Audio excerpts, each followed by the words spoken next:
21st Century Classics presents The Call of Cthulhu, written by H.P. Lovecraft. Of such great powers or beings, there may be conceivably a survival of a hugely remote period when consciousness was manifested perhaps in shapes and forms long since withdrawn before the tide of advancing humanity, forms of which poetry and legend alone have caught a flying memory and called them gods, monsters, mythical beings of all sorts and kinds. Algernon Blackwood. Chapter 1. The Horror in Clay. The most merciful thing in the world, I think, is the inability of the human mind to correlate all its contents. We live on a placid island of ignorance in the midst of black seas of infinity, and it was not meant that we should voyage far. The sciences, each straining in its own direction, have hitherto harmed us little. But some day, the piecing together of dissociated knowledge will open up such terrifying vistas of reality and of our frightful position therein, that we shall either go mad from the revelation or flee from the deadly light into the peace and safety of a new dark age. Theosophists have guessed at the awesome grandeur of the cosmic cycle, wherein our world and human race form transient incidents. They have hinted at strange survivals in terms which would freeze the blood if not masked by a bland optimism. But it is not from them that there came the single glimpse of forbidden eons which chills me when I think of it and maddens me when I dream of it. That glimpse, like all dread glimpses of truth, flashed out from an accidental piecing together of separated things, in this case an old newspaper item and the notes of a dead professor. I hope that no one else will accomplish this piecing out. Certainly, if I live, I shall never knowingly supply a link in so hideous a chain. I think that the professor too intended to keep silent regarding the part he knew, and that he would have destroyed his notes had not sudden death seized him. My knowledge of the thing began in the winter of 1926-27 with the death of my granduncle, George Gamel Angel, Professor Emeritus of Semitic Languages in Brown University, Providence, Rhode Island. Professor Angel was widely known as an authority on ancient inscriptions and had frequently been resorted to by the heads of prominent museums, so that his passing at the age of 92 may be recalled by many. Locally, interest was intensified by the obscurity of the cause of death. The professor had been stricken whilst returning from the Newport boat, falling suddenly, as witnesses said, after having been jostled by a nautical-looking Negro who had come from one of the queer dark courts on the precipitous hillside, which formed a shortcut from the waterfront to the deceased's home in William Street. Physicians were unable to find any visible disorder, but concluded after perplexed debate that some obscure lesion of the heart, induced by the brisk ascent of so steep a hill by so elderly a man, was responsible for the end. At the time, I saw no reason to dissent from this dictum, but latterly I am inclined to wonder, and more than wonder. As my granduncle's heir and executor, for he died a childless widower, I was expected to go over his papers with some thoroughness, and for that purpose moved his entire set of files and boxes to my quarters in Boston. Much of the material which I correlated will be later published by the American Archaeological Society, but there was one box which I found exceedingly puzzling, and which I felt much averse from showing to other eyes. It had been locked, and I did not find the key till it occurred to me to examine the personal ring which the professor carried always in his pocket. Then, indeed, I succeeded in opening it, but when I did so, seemed only to be confronted by a greater and more closely locked barrier. For what could be the meaning of the queer clay bas-relief and the disjointed jottings, ramblings and cuttings which I found? Had my uncle, in his latter years, become credulous of the most superficial impostures? I resolved to search out the eccentric sculptor responsible for this apparent disturbance of an old man's peace of mind. The bas-relief was a rough rectangle, less than an inch thick and about 5 by 6 inches in area, obviously of modern origin. Its designs, however, were far from modern in atmosphere and suggestion, for although the vagaries of cubism and futurism are many and wild, they do not often reproduce that cryptic regularity which lurks in prehistoric writing. And writing of some kind the bulk of these designs seemed certainly to be. though my memory, despite much familiarity with the papers and collections of my uncle, failed in any way to identify this particular species, or even hint at its remotest affiliations. Above these apparent hieroglyphics was a figure of evidently pictorial intent, though its impressionistic execution forbade a very clear idea of its nature. It seemed to be a sort of monster, or symbol representing a monster, of a form which only a diseased fancy could conceive. If I say that my somewhat extravagant imagination yielded simultaneous pictures of an octopus, a dragon, and a human caricature, I shall not be unfaithful to the spirit of the thing. A pulpy, tentacled head surmounted a grotesque and scaly body with rudimentary wings. But it was the general outline of the whole which made it most shockingly frightful. Behind the figure was a vague suggestion of a cyclopean architectural background. The writing accompanying this oddity was, aside from a stack of press cuttings, in Professor Angel's most recent hand, and made no pretense to literary style. What seemed to be the main document was headed Cthulhu Cult in characters painstakingly printed to avoid the erroneous reading of a word so unheard of. This manuscript was divided into two sections, the first of which was headed 1925, Dream and Dream Work of H.A. Wilcox, 7 Thomas St. Providence R.I., and the second, Narrative of Inspector John R. Legrasse, 121 Bienville St. New Orleans, Ormelo, at 1908 A. A. S. MTG, Notes on Same and Professor Webb's Act. The other manuscript papers were all brief notes, some of them accounts of the queer dreams of different persons, some of them citations from theosophical books and magazines, notably W. Scott Eliot's Atlantis and the Lost Lemuria, and the rest comments on long-surviving secret societies and hidden cults, with references to passages in such mythological and anthropological source books as Fraser's Golden Bough and Miss Murray's Witch Cult in Western Europe. The cuttings largely alluded to outre mental illnesses and outbreaks of group folly or mania in the spring of 1925. The first half of the principal manuscript told a very peculiar tale. It appears that on March 1st, 1925, a thin, dark young man of neurotic and excited aspect had called upon Professor Angel bearing the singular clay bas-relief, which was then exceedingly damp and fresh. His card bore the name of Henry Anthony Wilcox, and my uncle had recognized him as the youngest son of an excellent family, slightly known to him, who had latterly been studying sculpture at the Rhode Island School of Design and living alone at the Fleur-de-Lis building near that institution. Wilcox was a precocious youth of known genius but great eccentricity, and had from childhood excited attention through the strange stories and odd dreams he was in the habit of relating.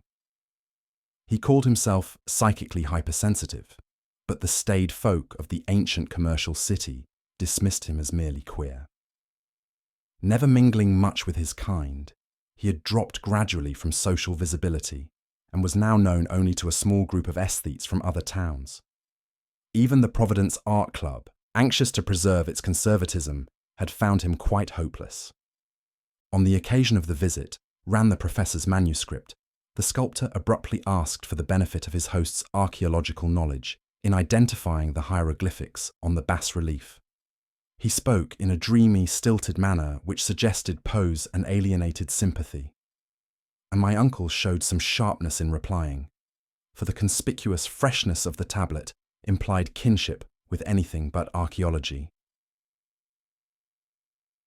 Young Wilcox's rejoinder, which impressed my uncle enough to make him recall and record it verbatim, was of a fantastically poetic cast, which must have typified his whole conversation, and which I have since found highly characteristic of him. He said, "It is new indeed, for I made it last night in a dream of strange cities, and dreams are older than brooding Tyre, or the contemplative Sphinx, or garden-girdled Babylon." It was then that he began that rambling tale which suddenly played upon a sleeping memory and won the fevered interest of my uncle.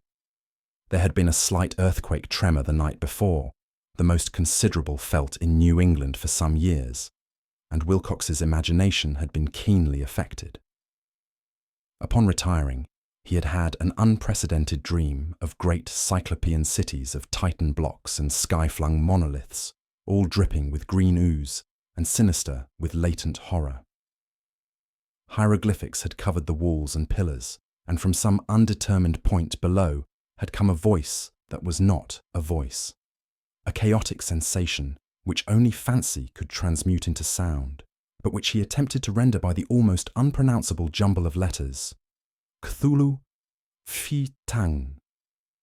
This verbal jumble was the key to the recollection which excited and disturbed Professor Angel. He questioned the sculptor with scientific minuteness and studied with almost frantic intensity the bas-relief on which the youth had found himself working, chilled and clad only in his nightclothes, when waking had stolen bewilderingly over him. My uncle blamed his old age, Wilcox afterwards said, for his slowness in recognizing both hieroglyphics and pictorial design. Many of his questions seemed highly out of place to his visitor, especially those which tried to connect the latter with strange cults or societies. And Wilcox could not understand the repeated promises of silence which he was offered in exchange for an admission of membership in some widespread mystical or paganly religious body. When Professor Angel became convinced that the sculptor was indeed ignorant of any cult or system of cryptic lore, he besieged his visitor with demands for future reports of dreams. This bore regular fruit, for after the first interview, the manuscript records daily calls of the young man, during which he related startling fragments of nocturnal imagery, whose burden was always some terrible cyclopean vista of dark and dripping stone, with a subterranean voice or intelligence shouting monotonously in enigmatical sense, impacts uninscribable save as gibberish. The two sounds most frequently repeated are those rendered by the letters Cthulhu and Relier. On March 23rd, the manuscript continued. Wilcox failed to appear, and inquiries at his quarters revealed that he had been stricken with an obscure sort of fever and taken to the home of his family in Waterman Street. He had cried out in the night, arousing several other artists in the building, and had manifested since then only alternations of unconsciousness and delirium. My uncle at once telephoned the family, and from that time forward kept close watch of the case, calling often at the Thayer Street office of Dr. Toby, whom he learned to be in charge. The youth's febrile mind, apparently, was dwelling on strange things, and the doctor shuddered now and then as he spoke of them. They included not only a repetition of what he had formerly dreamed, but touched wildly on a gigantic thing miles high, which walked or lumbered about. He at no time fully described this object, but occasional frantic words, as repeated by Dr. Toby, convinced the professor that it must be identical with the nameless monstrosity he had sought to depict in his dream sculpture. Reference to this object, the doctor added, was invariably a prelude to the young man's subsidence into lethargy. His temperature, oddly enough, was not greatly above normal, but the whole condition was otherwise such as to suggest true fever rather than mental disorder. On April 2nd at about 3 p.m., every trace of Wilcox's malady suddenly ceased. He sat upright in bed, astonished to find himself at home and completely ignorant of what had happened in dream or reality since the night of March 22nd. Pronounced well by his physician, he returned to his quarters in 3 days, but to Professor Angel, he was of no further assistance. All traces of strange dreaming had vanished with his recovery, and my uncle kept no record of his night thoughts after a week of pointless and irrelevant accounts of thoroughly usual visions. Here the first part of the manuscript ended, but references to certain of the scattered notes gave me much material for thought. So much, in fact, that only the ingrained skepticism then forming my philosophy can account for my continued distrust of the artist. The notes in question were those descriptive of the dreams of various persons covering the same period as that in which young Wilcox had had his strange visitations. My uncle, it seems, had quickly instituted a prodigiously far-flung body of inquiries amongst nearly all the friends whom he could question without impertinence, asking for nightly reports of their dreams and the dates of any notable visions for some time past. The reception of his request seems to have been varied, but he must, at the very least, have received more responses than any ordinary man could have handled without a secretary. This original correspondence was not preserved, but his notes formed a thorough and really significant digest.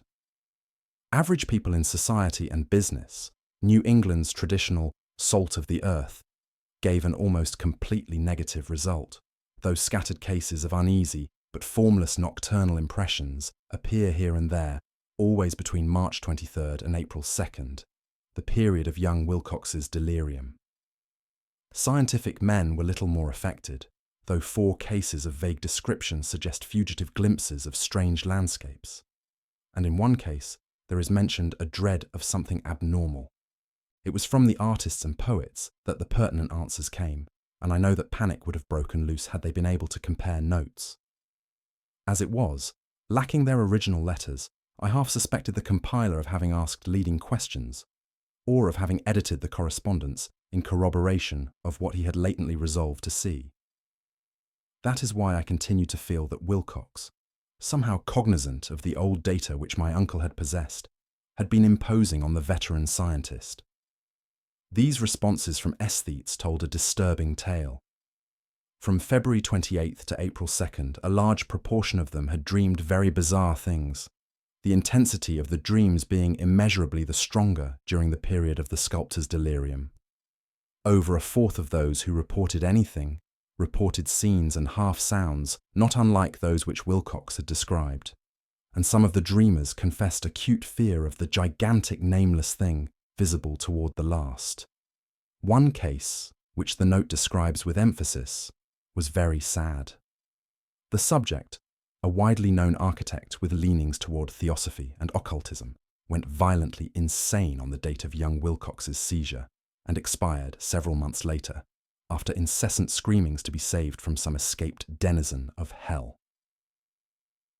Had my uncle referred to these cases by name instead of merely by number, I should have attempted some corroboration and personal investigation. But as it was, I succeeded in tracing down only a few. All of these, however, bore out the notes in full. I have often wondered if all the objects of the professor's questioning felt as puzzled as did this fraction. It is well that no explanation shall ever reach them. The press cuttings, as I have intimated, touched on cases of panic, mania, and eccentricity during the given period. Professor Angel must have employed a cutting bureau, for the number of extracts was tremendous, and the sources scattered throughout the globe.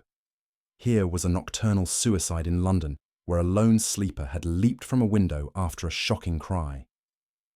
Here, likewise, a rambling letter to the editor of a paper in South America, where a fanatic deduces a dire future from visions he has seen.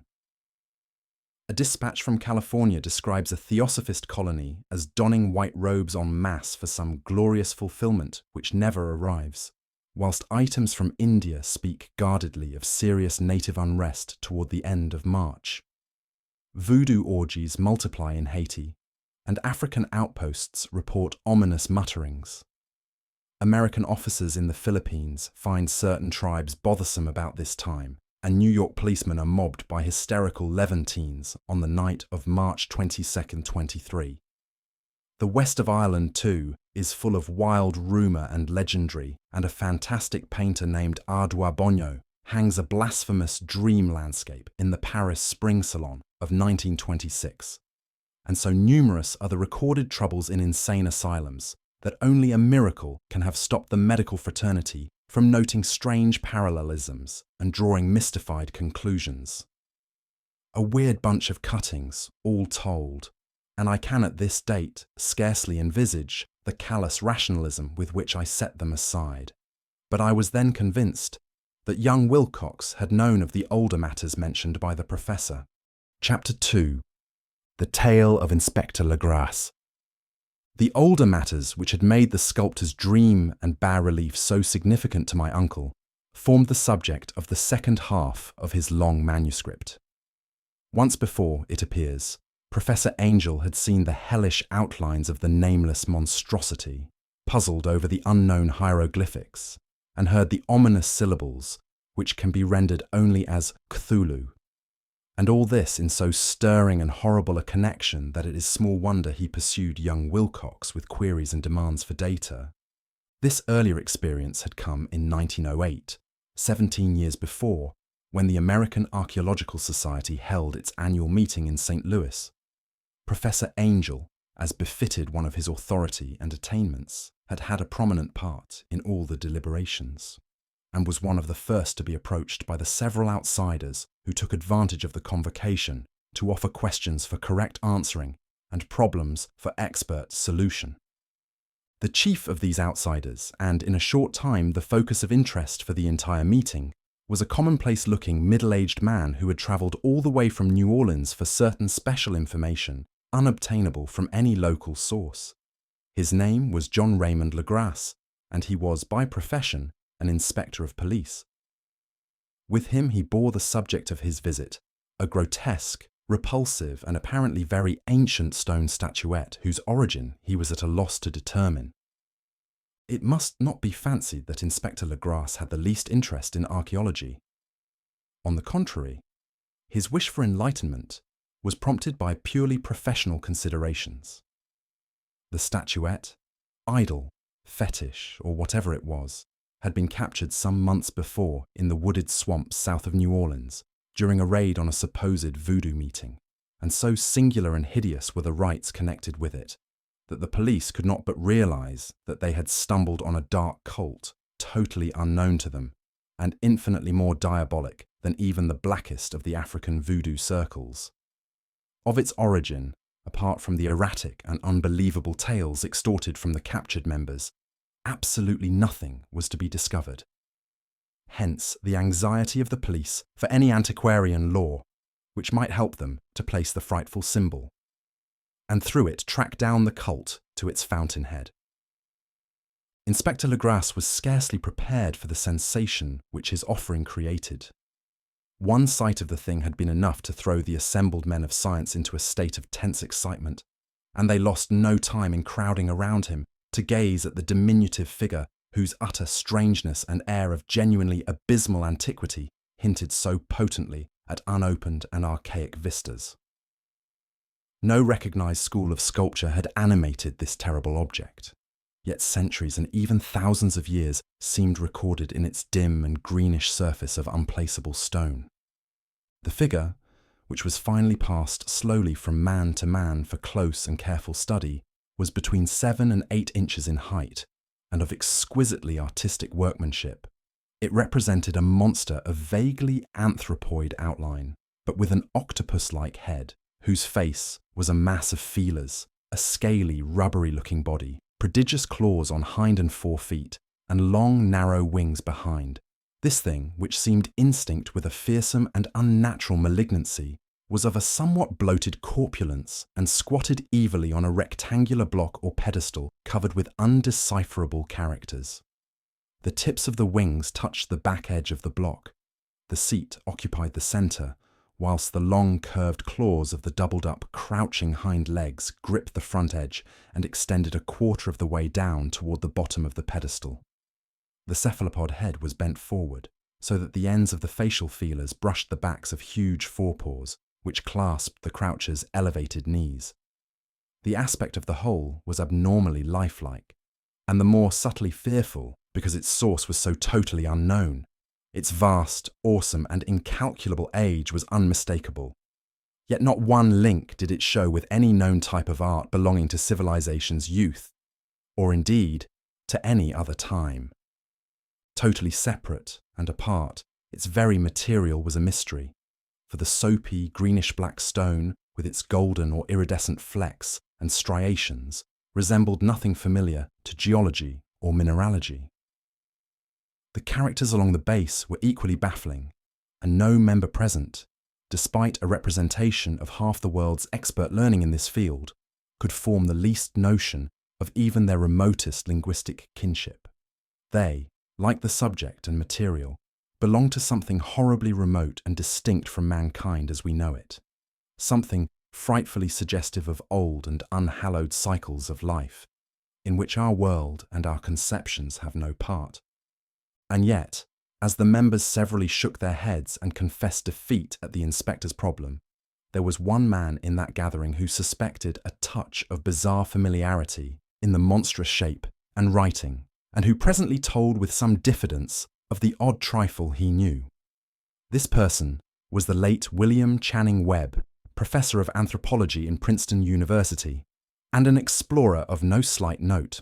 Professor Webb had been engaged, 48 years before, in a tour of Greenland and Iceland in search of some runic inscriptions which he failed to unearth, and whilst high up on the West Greenland coast had encountered a singular tribe or cult of degenerate Eskimos whose religion, a curious form of devil worship, chilled him with its deliberate bloodthirstiness and repulsiveness.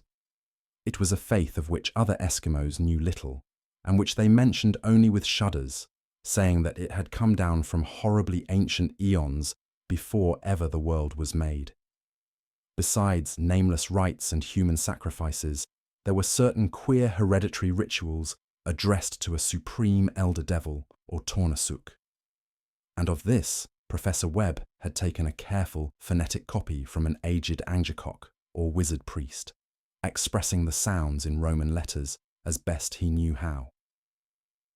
But just now, of prime significance, was the fetish which this cult had cherished and around which they danced when the aurora leapt high over the ice cliffs. It was, the professor stated, a very crude bas-relief of stone comprising a hideous picture and some cryptic writing, and as far as he could tell, it was a rough parallel in all essential features of the bestial thing now lying before the meeting. These data, received with suspense and astonishment by the assembled members, proved doubly exciting to Inspector Legrasse, and he began at once to ply his informant with questions. Having noted and copied an oral ritual among the swamp cult worshippers his men had arrested, he besought the professor to remember as best he might the syllables taken down amongst the diabolist Eskimos. There then followed an exhaustive comparison of details and a moment of really awed silence when both detective and scientist agreed on the virtual identity of the phrase common to two hellish rituals so many worlds of distance apart. What, in substance, both the Eskimo wizards and the Louisiana swamp priests had chanted to their kindred idols was something very like this, the word divisions being guessed at from traditional breaks in the phrase as chanted aloud, Funglui mulwunaf Cthulhu ralie wagah negel ftagen. Legrasse had 1 point in advance of Professor Webb, for several among his mongrel prisoners had repeated to him what older celebrants had told them the words meant. This text, as given, ran something like this. In his house at Rulya, dead Cthulhu waits dreaming. And now, in response to a general urgent demand, Inspector Legrasse related as fully as possible his experience with the swamp worshippers, telling a story to which I could see my uncle attach profound significance. It savoured of the wildest dreams of mythmaker and theosophist, and disclosed an astonishing degree of cosmic imagination among such half-castes and pariahs as might be least expected to possess it. On November 1st, 1907, there had come to New Orleans police a frantic summons from the swamp and lagoon country to the south. The squatters there, mostly primitive but good-natured descendants of Lafitte's men, were in the grip of stark terror from an unknown thing which had stolen upon them in the night. It was voodoo, apparently, but voodoo of a more terrible sort than they had ever known. And some of their women and children had disappeared since the malevolent tom-tom had begun its incessant beating far within the black haunted woods where no dweller ventured. There were insane shouts and harrowing screams, soul-chilling chants and dancing devil flames, and, the frightened messenger added, the people could stand it no more. So a body of 20 police, filling 2 carriages and an automobile, had set out in the late afternoon with the shivering squatter as a guide. At the end of the passable road they alighted, and for miles splashed on in silence through the terrible cypress woods where day never came. Ugly roots and malignant hanging nooses of Spanish moss beset them, and now and then a pile of dank stones or fragments of a rotting wall intensified by its hint of morbid habitation, a depression which every malformed tree and every fungus islet combined to create. At length the squatter settlement, a miserable huddle of huts, hove in sight, and hysterical dwellers ran out to cluster around the group of bobbing lanterns. The muffled beat of tom-toms was now faintly audible far, far ahead, and a curdling shriek came at infrequent intervals when the wind shifted. A reddish glare, too, seemed to filter through the pale undergrowth beyond endless avenues of forest night. Reluctant even to be left alone again, each one of the cowed squatters refused point-blank to advance another inch toward the scene of unholy worship, so Inspector Legrasse and his 19 colleagues plunged on unguided into black arcades of horror that none of them had ever trod before. The region now entered by the police was one of traditionally evil repute, substantially unknown and untraversed by white men. There were legends of a hidden lake unglimpsed by mortal sight, in which dwelt a huge, formless white polypus thing with luminous eyes. And squatters whispered that bat-winged devils flew up out of caverns in inner earth to worship it at midnight. They said it had been there before d'Iberville, before La Salle, before the Indians, and before even the wholesome beasts and birds of the woods. It was nightmare itself, and to see it was to die. But it made men dream, and so they knew enough to keep away. The present voodoo orgy was, indeed, on the merest fringe of this abhorred area, but that location was bad enough. Hence, perhaps, the very place of the worship had terrified the squatters more than the shocking sounds and incidents. Only poetry or madness could do justice to the noises heard by Legrasse's men as they ploughed on through the black morass toward the red glare and the muffled tom-toms. There are vocal qualities peculiar to men, and vocal qualities peculiar to beasts, and it is terrible to hear the one when the source should yield the other. Animal fury and orgiastic license here whipped themselves to demoniac heights by howls and squawking ecstasies that tore and reverberated through those nighted woods like pestilential tempests from the gulfs of hell. Now and then, the less organized ululations would cease, and from what seemed a well-drilled chorus of hoarse voices would rise in sing-song chant that hideous phrase or ritual. Funglui magluanaf Cthulhu relie wagahnagel ftang. Then the men, having reached a spot where the trees were thinner, came suddenly in sight of the spectacle itself. 4 of them reeled, 1 fainted, and 2 were shaken into a frantic cry, which the mad cacophony of the orgy fortunately deadened. Legrasse dashed swamp water on the face of the fainting man, and all stood trembling and nearly hypnotized with horror. In a natural glade of the swamp stood a grassy island of perhaps an acre's extent, clear of trees and tolerably dry. On this now leaped and twisted a more indescribable horde of human abnormality than any but a sea-me or an Angarola could paint. Void of clothing, this hybrid spawn were braying, bellowing, and writhing about a monstrous ring-shaped bonfire, in the centre of which, revealed by occasional rifts in the curtain of flame, stood a great granite monolith some 8 feet in height, on top of which, incongruous in its diminutiveness, rested the noxious carven statuette. From a wide circle of 10 scaffolds set up at regular intervals, with the flame-girt monolith as a centre hung, head downward, the oddly marred bodies of the helpless squatters who had disappeared. It was inside this circle that the ring of worshippers jumped and roared, the general direction of the mass motion being from left to right in endless bacchanal between the ring of bodies and the ring of fire. It may have been only imagination, and it may have been only echoes which induced one of the men, an excitable Spaniard, to fancy he heard antiphonal responses to the ritual from some far and unillumined spot, deeper within the wood of ancient legendary and horror. This man, Joseph D. Galvez, I later met and questioned, and he proved distractingly imaginative. He indeed went so far as to hint of the faint beating of great wings, and of a glimpse of shining eyes and a mountainous white bulk beyond the remotest trees, but I suppose he had been hearing too much native superstition. Actually, the horrified pause of the men was of comparatively brief duration. Duty came first, and although there must have been nearly 100 mongrel celebrants in the throng, the police relied on their firearms and plunged determinedly into the nauseous rout. For 5 minutes, the resultant din and chaos were beyond description. Wild blows were struck, shots were fired, and escapes were made. But in the end, Legrasse was able to count some 47 sullen prisoners, whom he forced to dress in haste and fall into line between 2 rows of policemen. 5 of the worshippers lay dead, and 2 severely wounded ones were carried away on improvised stretchers by their fellow prisoners. The image on the monolith, of course, was carefully removed and carried back by Legrasse.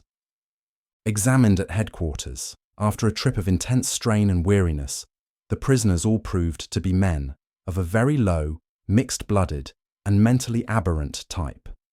Most were seamen, and a sprinkling of Negroes and mulattoes, largely West Indians or Brava Portuguese from the Cape Verde Islands, gave a colouring of voodooism to the heterogeneous cult. But before many questions were asked, it became manifest that something far deeper and older than Negro fetishism was involved. Degraded and ignorant as they were, the creatures held with surprising consistency to the central idea of their loathsome faith. They worshipped, so they said, the great old ones, who lived ages before there were any men, and who came to the young world out of the sky. Those old ones were gone now, inside the earth and under the sea, but their dead bodies had told their secrets in dreams to the first man, who formed a cult which had never died. This was that cult, and the prisoners said it had always existed and always would exist, hidden in distant wastes and dark places all over the world until the time when the great priest Cthulhu, from his dark house in the mighty city of R'lyeh under the waters, should rise and bring the earth again beneath his sway. Some day he would call when the stars were ready, and the secret cult would always be waiting to liberate him. Meanwhile, no more must be told. There was a secret which even torture could not extract. Mankind was not absolutely alone among the conscious things of earth, for shapes came out of the dark to visit the faithful few. But these were not the great old ones. No man had ever seen the old ones. The carven idol was great Cthulhu, but none might say whether or not the others were precisely like him. No one could read the old writing now, but things were told by word of mouth. The chanted ritual was not the secret. That was never spoken aloud, only whispered. The chant meant only this: in his house at R'lyeh, dead Cthulhu waits dreaming. Only 2 of the prisoners were found sane enough to be hanged, and the rest were committed to various institutions, all denied a part in the ritual murders, and averred that the killing had been done by black-winged ones which had come to them from their immemorial meeting place in the haunted wood. But of those mysterious allies, no coherent account could ever be gained. What the police did extract came mainly from an immensely aged mestizo named Castro, who claimed to have sailed to strange ports and talked with undying leaders of the cult in the mountains of China. Old Castro remembered bits of hideous legend that paled the speculations of theosophists and made man and the world seem recent and transient indeed. There had been eons when other things ruled on the earth, and they had had great cities. Remains of them, he said the deathless Chinaman had told him, were still to be found as cyclopean stones on islands in the Pacific. They all died vast epochs of time before man came, but there were arts which could revive them when the stars had come round again to the right positions in the cycle of eternity.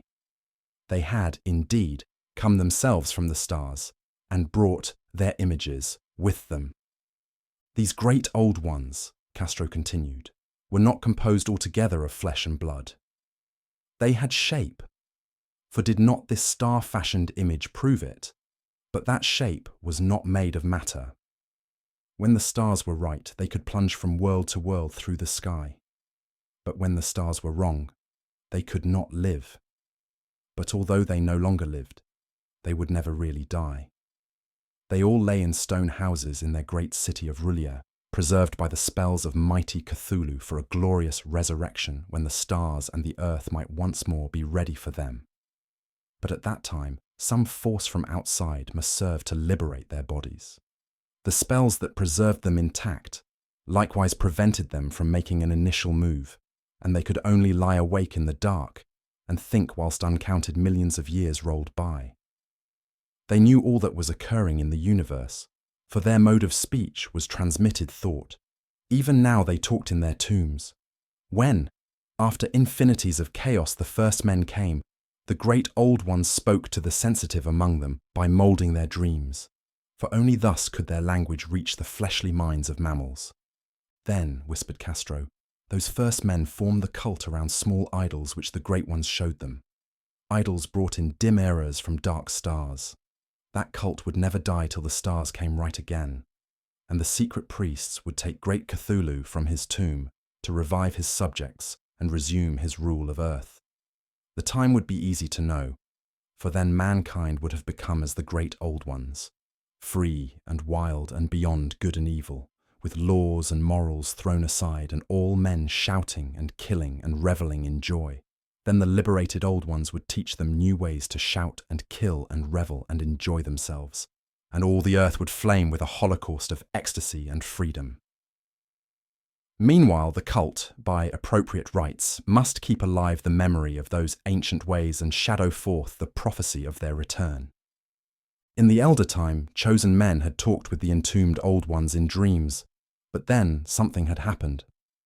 The great stone city Relayé, with its monoliths and sepulchres, had sunk beneath the waves, and the deep waters, full of the one primal mystery through which not even thought can pass, had cut off the spectral intercourse.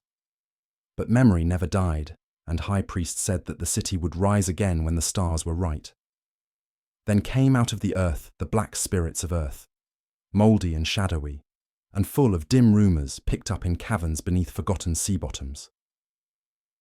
But of them, old Castro dared not speak much. He cut himself off hurriedly, and no amount of persuasion or subtlety could elicit more in this direction. The size of the old ones, too, he curiously declined to mention. Of the cult, he said that he thought the centre lay amid the pathless deserts of Arabia, where Irem, the city of pillars, dreams hidden and untouched. It was not allied to the European witch cult and was virtually unknown beyond its members.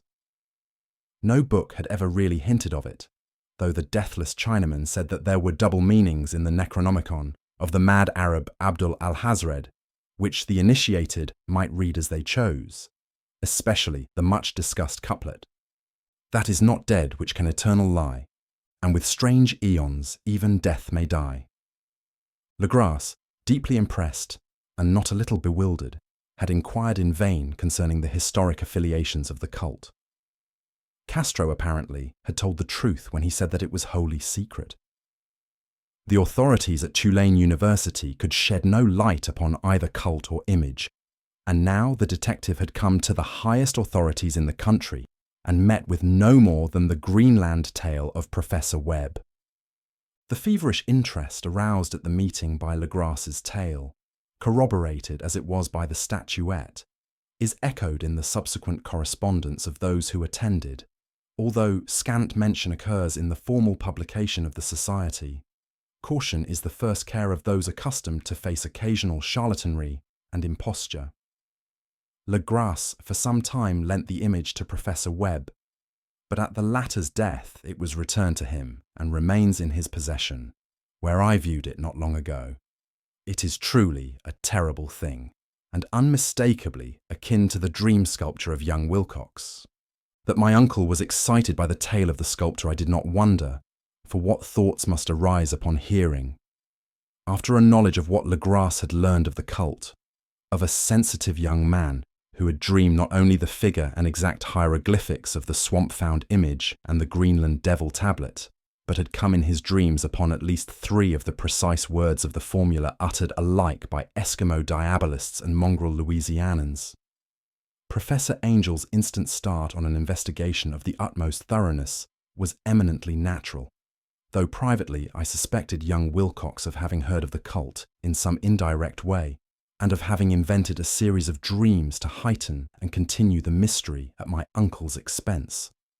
The dream narratives and cuttings collected by the professor were, of course, strong corroboration, but the rationalism of my mind and the extravagance of the whole subject led me to adopt what I thought the most sensible conclusions. So, after thoroughly studying the manuscript again and correlating the theosophical and anthropological notes with the cult narrative of Legrasse, I made a trip to Providence to see the sculptor and give him the rebuke I thought proper for so boldly imposing upon a learned and aged man. Wilcox still lived alone in the Fleur-de-Lis building in Thomas Street, a hideous Victorian imitation of 17th century Breton architecture which flaunts its stuccoed front amidst the lovely colonial houses on the ancient hill and under the very shadow of the finest Georgian steeple in America. I found him at work in his rooms, and at once conceded from the specimens scattered about that his genius is indeed profound and authentic. He will, I believe, be heard from sometime as one of the great decadents, for he has crystallized in clay and will one day mirror in marble those nightmares and fantasies which Arthur Machen evokes in prose, and Clark Ashton Smith makes visible in verse and in painting. Dark, frail, and somewhat unkempt in aspect, he turned languidly at my knock and asked me my business without rising. When I told him who I was, he displayed some interest, for my uncle had excited his curiosity in probing his strange dreams, yet had never explained the reason for the study. I did not enlarge his knowledge in this regard, but sought with some subtlety to draw him out. In a short time, I became convinced of his absolute sincerity, for he spoke of the dreams in a manner none could mistake. They and their subconscious residuum had influenced his art profoundly, and he showed me a morbid statue whose contours almost made me shake with the potency of its black suggestion.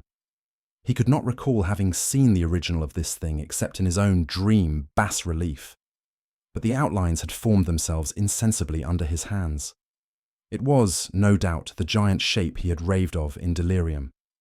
That he really knew nothing of the hidden cult, save from what my uncle's relentless catechism had let fall, he soon made clear. And again I strove to think of some way in which he could possibly have received the weird impressions. He talked of his dreams in a strangely poetic fashion, making me see with terrible vividness the damp cyclopean city of slimy green stone, whose geometry, he oddly said, was all wrong, and hear with frightened expectancy the ceaseless, half-mental calling from underground. Cthulhu ftan, Cthulhu ftain. These words had formed part of that dread ritual which told of dead Cthulhu's dream vigil in his stone vault at Relaye, and I felt deeply moved despite my rational beliefs. Wilcox, I was sure, had heard of the cult in some casual way, and had soon forgotten it amidst the mass of his equally weird reading and imagining. Later, by virtue of its sheer impressiveness, it had found subconscious expression in dreams, in the bas-relief, and in the terrible statue I now beheld, so that his imposture upon my uncle had been a very innocent one. The youth was of a type, at once slightly affected and slightly ill-mannered, which I could never like, but I was willing enough now to admit both his genius and his honesty. I took leave of him amicably and wish him all the success his talent promises. The matter of the cult still remained to fascinate me, and at times I had visions of personal fame from researches into its origin and connections. I visited New Orleans, talked with Legrasse and others of that old-time raiding party, saw the frightful image, and even questioned such of the mongrel prisoners as still survived. Old Castro, unfortunately, had been dead for some years. What I now heard so graphically at first hand, though it was really no more than a detailed confirmation of what my uncle had written, excited me afresh, for I felt sure that I was on the track of a very real, very secret, and very ancient religion, whose discovery would make me an anthropologist of note. My attitude was still one of absolute materialism, as I wish it still were, and I discounted with almost inexplicable perversity the coincidence of the dream notes and odd cuttings collected by Professor Angel. One thing which I began to suspect, and which I now fear I know, is that my uncle's death was far from natural. He fell on a narrow hill street leading up from an ancient waterfront swarming with foreign mongrels, after a careless push from a Negro sailor. I did not forget the mixed blood and marine pursuits of the cult members in Louisiana, and would not be surprised to learn of secret methods and poison needles as ruthless and as anciently known as the cryptic rites and beliefs. Legrasse and his men, it is true, have been let alone, but in Norway a certain seaman who saw things is dead. Might not the deeper inquiries of my uncle, after encountering the sculptor's data, have come to sinister ears? I think Professor Angel died because he knew too much, or because he was likely to learn too much. Whether I shall go as he did remains to be seen, for I have learned much now. Chapter 3. The Madness from the Sea. If heaven ever wishes to grant me a boon, it will be a total effacing of the results of a mere chance which fixed my eye on a certain stray piece of shelf paper. It was nothing on which I would naturally have stumbled in the course of my daily round, for it was an old number of an Australian journal, Sydney Bulletin for April 18th, 1925. It had escaped even the cutting bureau, which had at the time of its issuance been avidly collecting material for my uncle's research. I had largely given over my inquiries into what Professor Angel called the Cthulhu cult, and was visiting a learned friend of Paterson, New Jersey, the curator of a local museum and a mineralogist of note. Examining one day the reserve specimens roughly set on the storage shelves in a rear room of the museum, my eye was caught by an odd picture in one of the old papers spread beneath the stones. It was the Sydney Bulletin I have mentioned, for my friend has wide affiliations in all conceivable foreign parts, and the picture was a half-tone cut of a hideous stone image, almost identical with that which Legrasse had found in the swamp. Eagerly clearing the sheet of its precious contents, I scanned the item in detail, and was disappointed to find it of only moderate length. What it suggested, however, was of portentous significance to my flagging quest, and I carefully tore it out for immediate action. It read as follows: Mystery derelict found at sea. Vigilant arrives with helpless armed New Zealand yacht in tow. One survivor and dead man found aboard. Tale of desperate battle and deaths at sea. Rescued seaman refuses particulars of strange experience. Odd idol found in his possession. Inquiry to follow.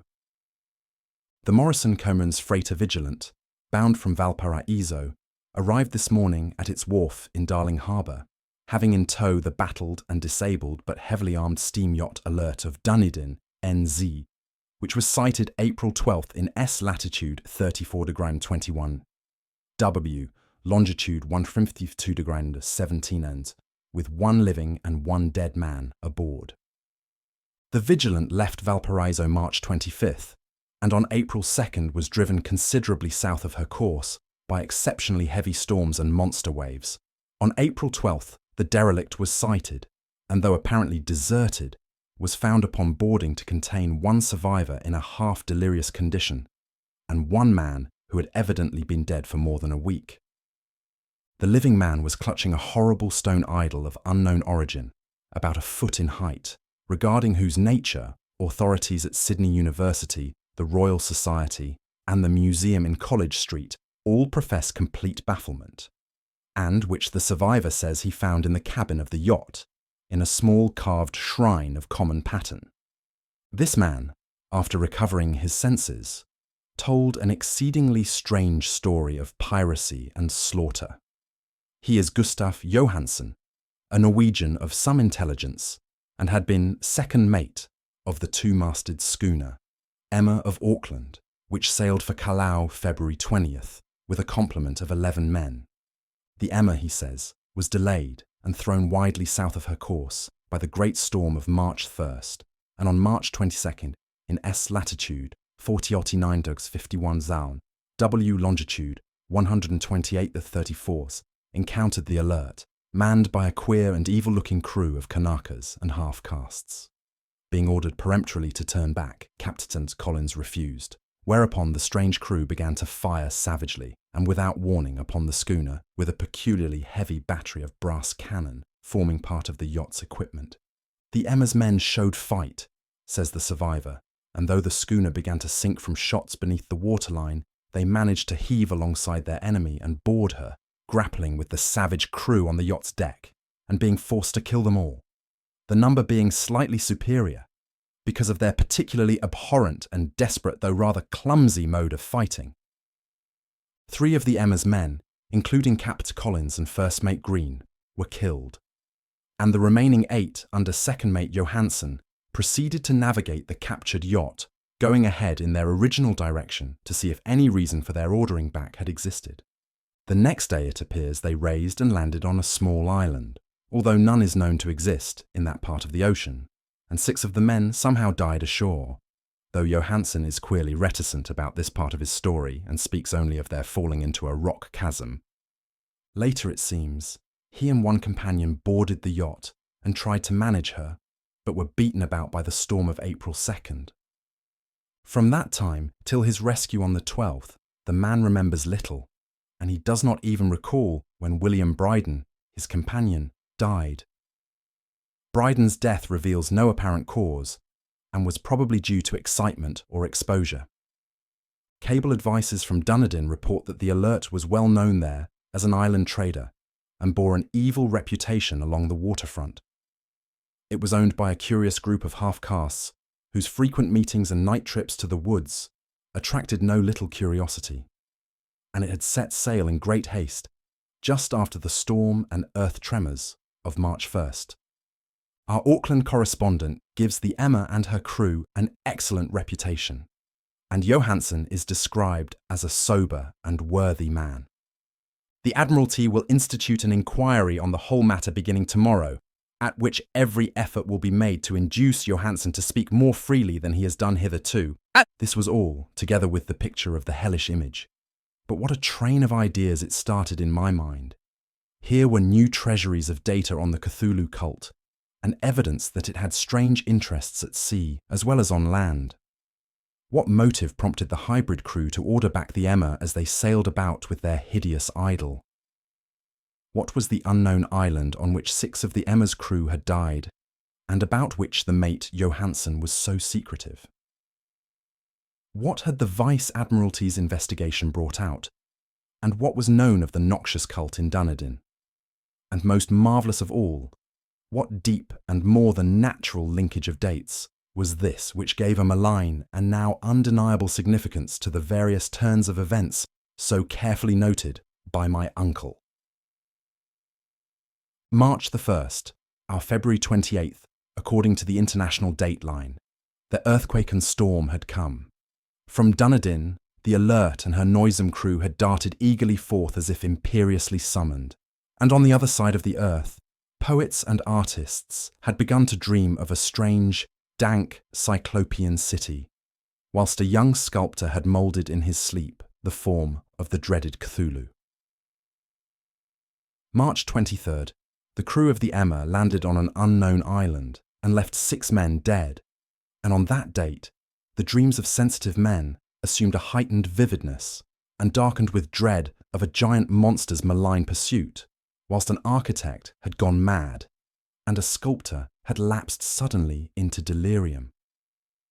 And what of this storm of April the 2nd, the date on which all dreams of the dank city ceased, and Wilcox emerged unharmed from the bondage of strange fever? What of all this, and of those hints of old Castro about the sunken, star-born old ones and their coming reign, their faithful cult and their mastery of dreams? Was I tottering on the brink of cosmic horrors beyond man's power to bear? If so, they must be horrors of the mind alone, for in some way the 2nd of April had put a stop to whatever monstrous menace had begun its siege of mankind's soul. That evening, after a day of hurried cabling and arranging, I bade my host adieu and took a train for San Francisco. In less than a month I was in Dunedin, where, however, I found that little was known of the strange cult members who had lingered in the old sea taverns. Waterfront scum was far too common for special mention, though there was vague talk about one inland trip these mongrels had made, during which faint drumming and red flame were noted on the distant hills.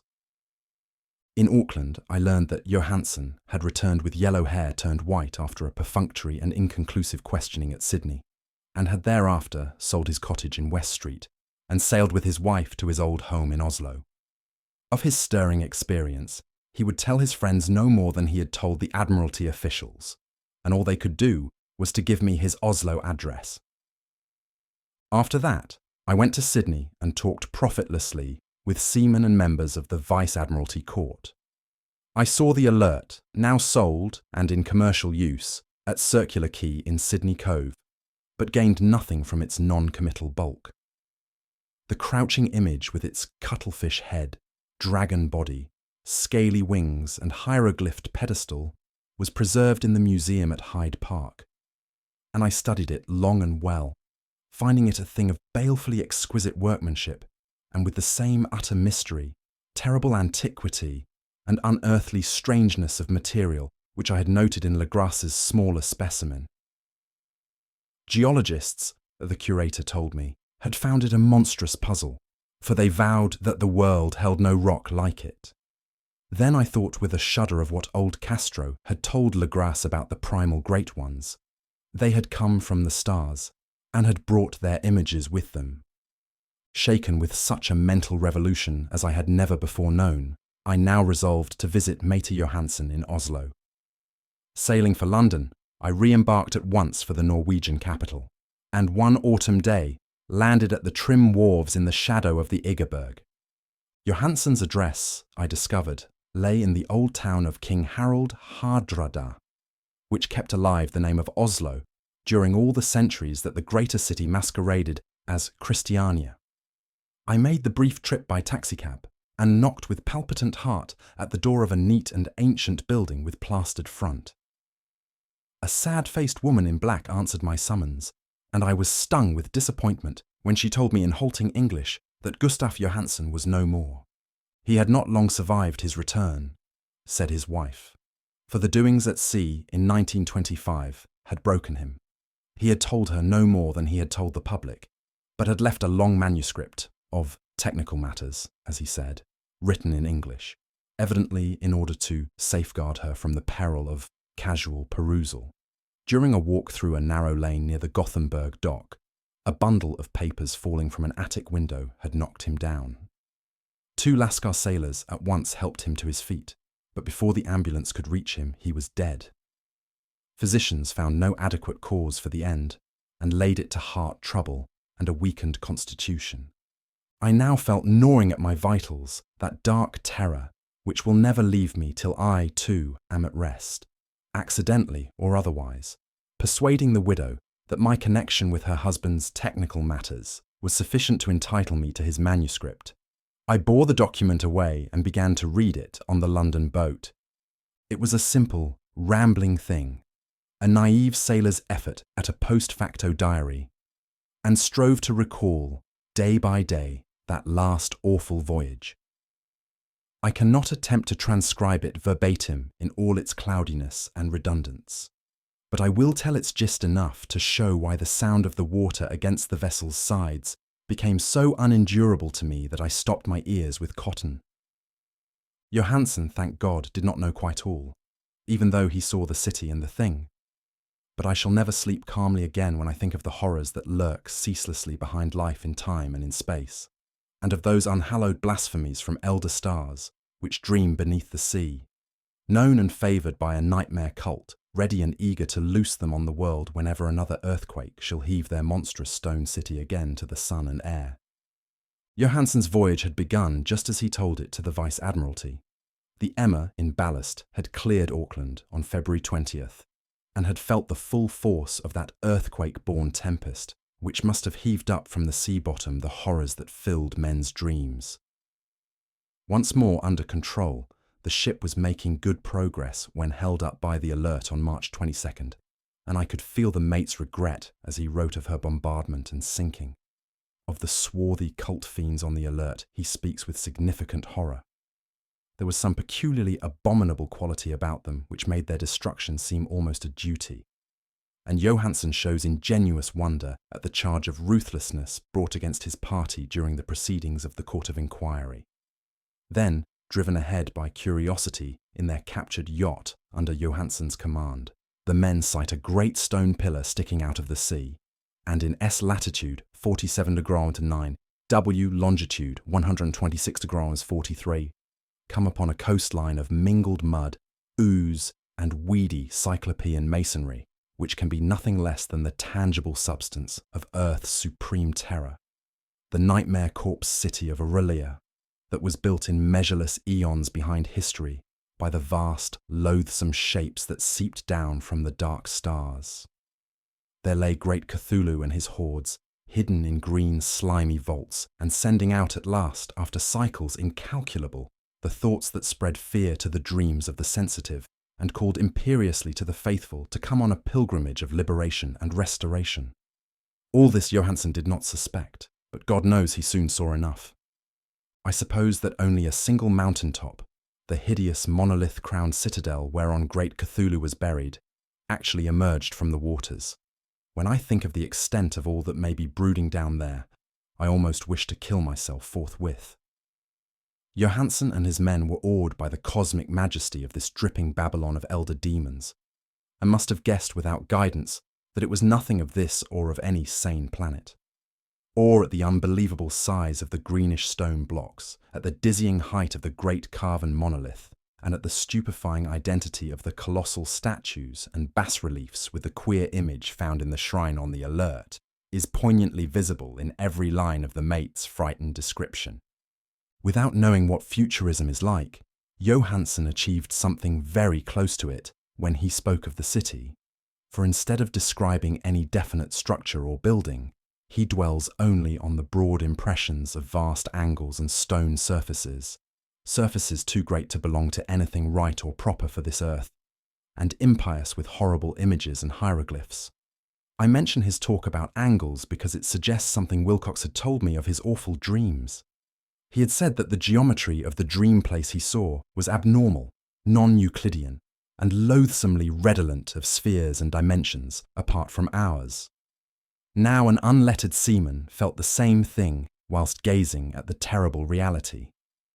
Johansson and his men landed at a sloping mud bank on this monstrous acropolis and clambered slipperily up over Titan oozy blocks, which could have been no mortal staircase. The very sun of heaven seemed distorted when viewed through the polarizing miasma welling out from this sea-soaked perversion, and twisted menace and suspense lurked leeringly in those crazily elusive angles of carven rock where a second glance showed concavity after the first showed convexity. Something very like fright had come over all the explorers before anything more definite than rock and ooze and weed was seen. Each would have fled had he not feared the scorn of the others. And it was only half-heartedly that they searched, vainly, as it proved, for some portable souvenir to bear away. It was Rodriguez the Portuguese who climbed up the foot of the monolith and shouted of what he had found. The rest followed him and looked curiously at the immense carved door with the now familiar squid dragon bas-relief. It was, Johansson said, like a great barn door, and they all felt that it was a door because of the ornate lintel, threshold, and jambs around it, though they could not decide whether it lay flat like a trapdoor or slantwise like an outside cellar door. As Wilcox would have said, the geometry of the place was all wrong. One could not be sure that the sea and the ground were horizontal, hence the relative position of everything else seemed phantasmally variable. Bryden pushed at the stone in several places without result. Then Donovan felt over it delicately around the edge, pressing each point separately as he went. He climbed interminably along the grotesque stone moulding. That is, one would call it climbing if the thing was not after all horizontal. And the men wondered how any door in the universe could be so vast. Then, very softly and slowly, the acre-great panel began to give inward at the top, and they saw that it was balanced. Donovan slid, or somehow propelled himself down or along the jamb and rejoined his fellows, and everyone watched the queer recession of the monstrously carven portal. In this fantasy of prismatic distortion, it moved anomalously in a diagonal way, so that all the rules of matter and perspective seemed upset. The aperture was black with a darkness almost material. That tenebrousness was indeed a positive quality, for it obscured such parts of the inner walls as ought to have been revealed, and actually burst forth like smoke from its eon-long imprisonment, visibly darkening the sun as it slunk away into the shrunken and gibbous sky on flapping membranous wings. The odour arising from the newly opened depths was intolerable, and at length the quick-eared Hawkins thought he heard a nasty, slopping sound down there. Everyone listened, and everyone was listening still, when it lumbered slobberingly into sight and gropingly squeezed its gelatinous green immensity through the black doorway into the tainted outside air of that poison city of madness. Poor Johansson's handwriting almost gave out when he wrote of this. Of the 6 men who never reached the ship, he thinks 2 perished of pure fright in that accursed instant. The thing cannot be described. There is no language for such abysms of shrieking and immemorial lunacy, such eldritch contradictions of all matter, force, and cosmic order.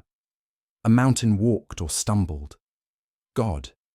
What wonder that across the earth a great architect went mad, and poor Wilcox raved with fever in that telepathic instant. The thing of the idols, the green, sticky spawn of the stars, had awaked to claim his own. The stars were right again, and what an age-old cult had failed to do by design, a band of innocent sailors had done by accident. After vigintillions of years, great Cthulhu was loose again, and ravening for delight. 3 men were swept up by the flabby claws before anybody turned. God rest them, if there be any rest in the universe. They were Donovan, Guerrera, and Angstrom. Parker slipped as the other 3 were plunging frenziedly over endless vistas of green-crusted rock to the boat, and Johansson swears he was swallowed up by an angle of masonry which shouldn't have been there. An angle which was acute, but behaved as if it were obtuse.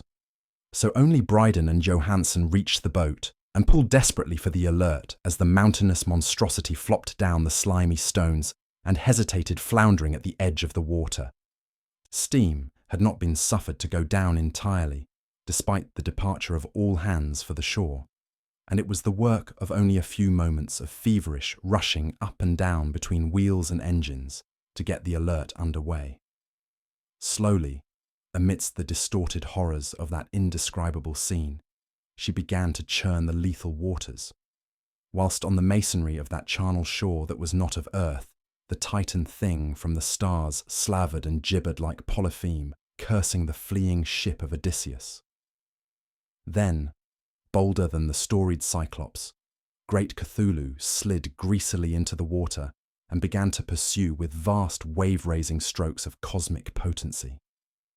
Bryden looked back and went mad, laughing shrilly as he kept on laughing at intervals till death found him one night in the cabin, whilst Johansson was wandering deliriously. But Johansson had not given out yet.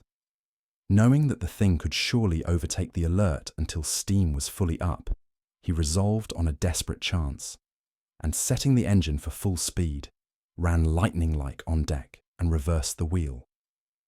There was a mighty eddying and foaming in the noisome brine, and as the steam mounted higher and higher, the brave Norwegian drove his vessel head-on against the pursuing jelly which rose above the unclean froth like the stern of a demon galleon. The awful squid head with writhing feelers came nearly up to the bowsprit of the sturdy yacht, but Johansson drove on relentlessly. There was a bursting as of an exploding bladder, a slushy nastiness as of a cloven sunfish, a stench as of 1,000 opened graves, and a sound that the chronicler would not put on paper. For an instant the ship was befouled by an acrid and blinding green cloud, and then there was only a venomous seething astern, where, God in heaven, the scattered plasticity of that nameless sky spawn was nebulously recombining in its hateful original form, whilst its distance widened every second as the alert gained impetus from its mounting steam. That was all. After that, Johansson only brooded over the idol in the cabin and attended to a few matters of food for himself and the laughing maniac by his side. He did not try to navigate after the first bold flight, for the reaction had taken something out of his soul. Then came the storm of April 2nd and a gathering of the clouds about his consciousness. There is a sense of spectral whirling through liquid gulfs of infinity, of dizzying rides through reeling universes on a comet's tail, and of hysterical plunges from the pit to the moon, and from the moon back again to the pit, all livened by a cachinating chorus of the distorted, hilarious elder gods and the green, bat-winged mocking imps of Tartarus. Out of that dream came rescue. The Vigilant, the Vice-Admiralty Court, the streets of Dunedin, and the long voyage back home to the old house by the Egerberg. He could not tell. They would think him mad. He would write of what he knew before death came, but his wife must not guess. Death would be a boon, if only it could blot out the memories. That was the document I read, and now I have placed it in the tin box beside the bas-relief and the papers of Professor Angel. With it shall go this record of mine, this test of my own sanity, wherein is pieced together that which I hope may never be pieced together again. I have looked upon all that the universe has to hold of horror, and even the skies of spring and the flowers of summer must ever afterward be poison to me. But I do not think my life will be long. As my uncle went, as poor Johansen went, so I shall go. I know too much, and the cult still lives. Cthulhu still lives too, I suppose, again in that chasm of stone which has shielded him since the sun was young. His accursed city is sunken once more, for the Vigilant sailed over the spot after the April storm, but his ministers on earth still bellow and prance and slay around idol-capped monoliths in lonely places.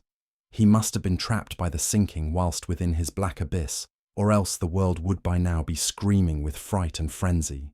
Who knows the end? What has risen may sink, and what has sunk may rise. Loathsomeness waits and dreams in the deep, and decay spreads over the tottering cities of men. A time will come, but I must not and cannot think. Let me pray that, if I do not survive this manuscript, my executors may put caution before audacity and see that it meets no other eye. Thanks for watching. If you like this recording, please like the video and comment below what book you want to hear next. Also, be sure to subscribe so you don't miss out on any of our upcoming audiobooks.